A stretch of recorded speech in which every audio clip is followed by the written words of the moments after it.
Oh, David, you come out early. Fantastic. He's introduced himself. Ladies and gentlemen, David Richards. So, I remember when I was 13, a Rothmans-sponsored Porsche 911 doing great things in the Middle East. That sort of started something rather big, didn't it? that was 30 years ago this month, in fact, where we took a 911. We took it straight from the factory in Germany. We took it out to the Middle East. We put our local driver, Said Al-Hajri, in the car, and we won our first event. So it was first international rally. Went on to win the Middle East Championship after that, and as they say, the rest is history.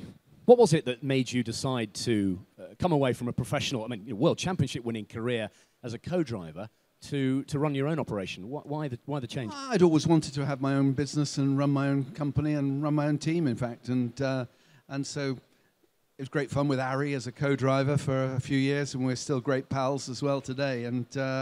But building an operation like Prodrive and building teams is a lot more rewarding than just being a single competitor, if you like, even as a two-man crew of a rally car.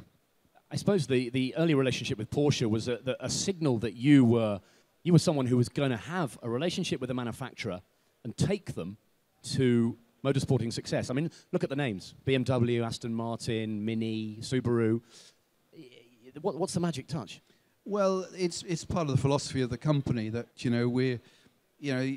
we really want to work with the manufacturers. We work on manufacturer programs, and in fact, that's fundamentally all we do these days. And that we try to do it at the highest level, whether it's World Championship or certainly at a very senior level. Of course, behind that, we've got a lot of customer support programs. Aston Martin's a very good example of that. So whilst we're running the World Championship for Aston Martin and Le Mans and events like that, we still have perhaps 100 Aston Martin race cars out there for different customers all around the world.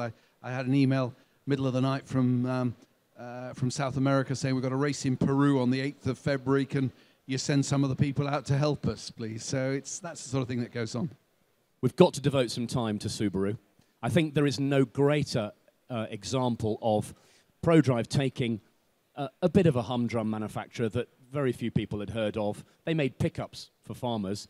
And you turned Subaru into something utterly dominant, World Championship winning, a sexy, iconic brand. Did you ever imagine it would be so big? Well, let's give credit to Subaru, the manufacturer, as well, for producing a great product. And we were there at the right time. We had a consistent approach to it. The car appeared in the same color scheme from day one to the 18 years later. We actually drummed it in. We got great product as well as the sports versions of the car. So we did 1,000 units a year of special versions of the car. That paid for the motorsport program every year. We just produce 1,000 units, sell them at a premium, and the motorsport program's paid for. And still today we have reunions down at Banbury. They turn up in their hundreds of Subarus, turning up and have a sort of picnic on the lawns at the office. So it's it was a great period of time, and I think there are other manufacturers who could learn a lot from that. And some of the aspiring manufacturers from the Far East and things will look at that and think, I could do the same. Do you think Subaru would be interested in returning to rallying? Is it a market that they need?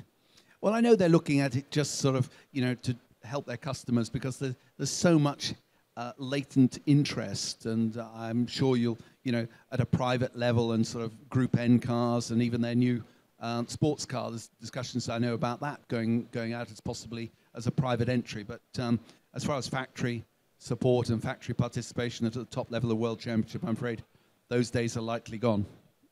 Let's talk about Aston Martin. That's been another wonderful success, a flagship brand with a lot of racing pedigree. You got Gulf interested in the promotion again, the classic powder blue and orange colours. Do you look back on that with fondness as well? Oh, very much. For me, still one of the highlights of the year, even in my rally days, was Le Mans 24-hour race, and I've always sort of yearned after the opportunity to be successful at Le Mans, and Aston Martin gave us that chance. And now we've taken it to Aston there. We've won the Le Mans series. Last year we won the amateur class in the World Championship with the Aston Martin, and we go back to Le Mans every year with high hopes of, I think, 3 times we've had class victories there. So Aston's a great product, and to go with a car racing that is fundamentally the same as the car the customer buys in the street from the showroom is an important feature. GT racing is a phenomenon, isn't it? You've got all these great brands: Porsche, Ferrari, Aston Martin, Chevrolet, Bentley now in it. Is it here to stay? Is it going to grow even bigger?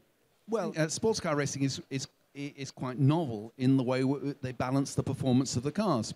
And you have three elements of balancing the performance. You have the weight of the car, you have the restrictor on the engines for the engine performance, and you have the aerodynamics. And between those three elements, you can balance out the performance, as we've seen last year, of most cars. We went to the last race of the championship with three manufacturers there: Porsche, Ferrari, Aston Martin, all within a chance of winning the series, and lap times that were within tenths of a second, and a race that was won.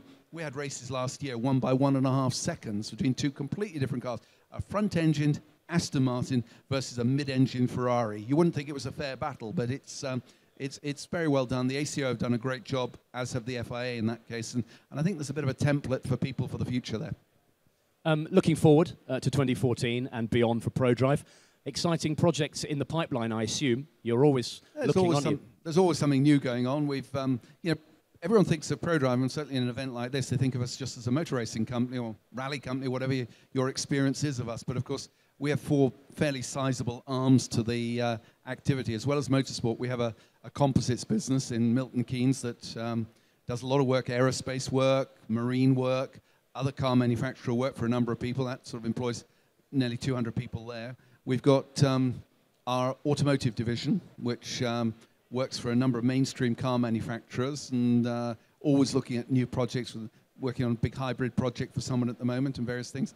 And then we have our merchandising and marketing side of the company as well, doing merchandising clothing for many of the Formula One teams. So there's a lot going on, but I suppose the biggest thing that's going to happen to us this year, we're going to be moving. That iconic site alongside the motorway on the really? will be no more. We've sold the site to Marks and Spencer's, and they will build a big flagship store there, and we move up the road by half a mile.